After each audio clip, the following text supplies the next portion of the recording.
کتنے ہیں فٹافٹ دیکھیں گے کرامتیں کتنی ہیں، اور جتنی کرامتیں مشہور ہوگی ہم اتنے اس کے پیروکار اور اس کو بڑا مانتے ہیں۔ لیکن ایک بات آپ کو بتا دوں کہ سچے اولیاء جو ہیں وہ کرامت کو بھی حجاب مانتے ہیں، اس لیے وہ کرامت سے بڑا بچتے ہیں۔ جتنا ولی بڑھتا جائے گا وہ کرامت کم ہی دکھائے گا، ویسے اس کے عمل سے صادر ہوتی رہتی ہے تو الگ بات ہے، لیکن ارادتاً وہ کرامت نہیں دکھائے گا، وہ ان سے دور بھاگتے ہیں، کہتے ہیں کہ یہ کرامت حجاب ہوتی ہے۔ ایک روز آپ لوگوں سے کہہ رہے تھے پانی پر آدمی کا چلنا کوئی بڑی بات نہیں ہے، چھوٹی سی لکڑی کا ٹکڑا بھی پانی پہ چل رہا ہوتا ہے، اور ہوا میں اڑنا کوئی بڑی بات نہیں ہے، ایک چھوٹا سا حقیر سا مچھر بھی ہوا میں اڑتا ہے۔ تو کسی نے پوچھا جی پھر بڑی بات کیا ہے؟ کہنے لگے کرامت یہ ہے کہ اللہ کے علاوہ دل کسی اور شے کی محبت میں گرفتار نہ ہو، یہ ہے کرامت۔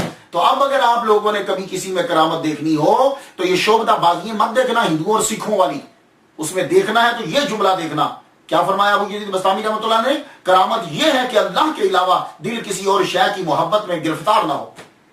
تو جو چندہ اکٹھا کر رہا ہو، پیسے مانگ رہا ہو، نہیں، وہ شعبدہ بازی ہوتی ہے، ہوا میں اڑنا، پانی پہ چلنا، یہ چیزیں نہیں ہیں، یہ بچتے ہیں اس۔ جتنا کوئی زیادہ مشہور ولی ہوگا مریدین کرامات ان کے لیے بیان کرتے رہیں گے۔ بعض اوقات تو ایسا ہوتا ہے کہ کسی ولی کی کرامت پکڑ کر اس ولی کے اندر ڈال دیں۔ ابتدا میں صادر ہوتی ہیں کرامتیں ان سے، ابتدائی مناظر، اور جو وہ استقامت کی طرف بڑھتے ہیں تو پھر کرامات صادر ہونا کم ہو جاتی۔ ایک دفعہ حضرت ابو یزید بسطامی رحمۃ اللہ علیہ یوں بیٹھے ہوئے ہیں، تو جب آدمی بوڑھا ہو جاتا ہے تو ٹانگیں ذرا تھک جاتی ہیں، آپ نے ٹانگیں پساری جب ٹانگیں، آگے مرید بیٹھا ہوا تھا، اب اس کی سمجھ میں پتہ نہیں کیا آیا، اس نے بھی ٹانگیں پیر کی طرف کر دی، حضرت ابو یزید بسطامی رحمۃ اللہ کی طرف کر دی۔ تو آپ نے تو کچھ دیر کے بعد اپنی ٹانگیں جو ہیں وہ سمیٹ لی، پیچھے کر لی، لیکن جب اس نے ٹانگیں پیچھے کرنا چاہیں تو وہ نہیں کر پایا، ساری زندگی بھی ٹانگیں اس کی سیدھی۔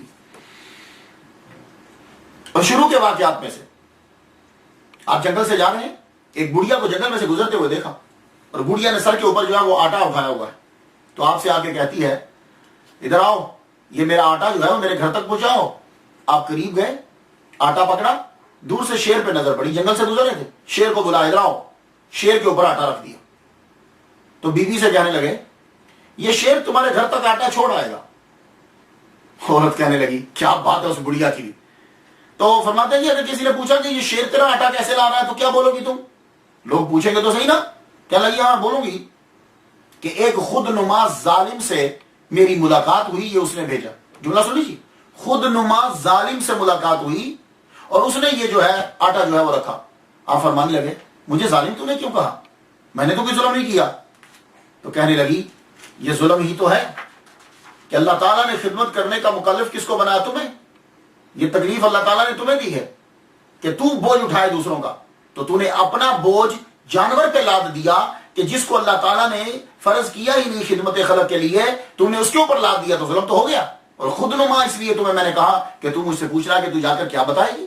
فرمانے لگے اس کے بعد پھر کرامت دکھانی چھوڑا۔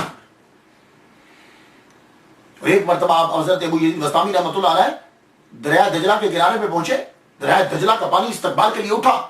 دریا میں موجیں کم اٹھتی ہیں، یہ یاد رکھیے گا، موجیں سمندر میں اٹھتی ہیں، پانی یوں اچھل اچھل کے باہر آئے۔ فرمانے لگے رک، تیرے استقبال کا ذرا برابر بھی غرور نہیں ہے مجھے، اور میں اپنی 30 سالہ ریاضت کو تکبر کر کے ہرگز ضائع نہیں کر سکتا۔ ہاں یہ تجھے اچھل اچھل رہا ہے نا، میں دھیان نہیں دے رہا اس کی طرف، کیوں کہ ان چیزوں سے آدمی کے اندر تکبر پیدا ہوتا ہے، اور میں اپنی عبادت ضائع نہیں کرنا چاہتا، کیوں کہ میں کریم کا طالب ہوں، کرامت کا نہیں۔ اللہ اکبر جل شانہ۔ یہ آج کل کے جتنے صوفیہ ہیں یہ ان کے لیے سبق ہے، کیا؟ میں کریم کا طالب ہوں، میں کرامت کا طالب نہیں۔ اس لیے پلیز یہ جھوٹی خوابیں اور شعبدہ بازیاں یہ چیزیں مت دکھاؤ، اس کی وجہ سے ہمارا مسلک حق اہل سنت و جماعت بدنام ہو گیا، یہ جھوٹے لوگوں کی وجہ سے۔ میں کریم کا طالب ہوں نہ کہ کرامت کا۔ ایک گفتگو ذرا تھوڑی سی علمی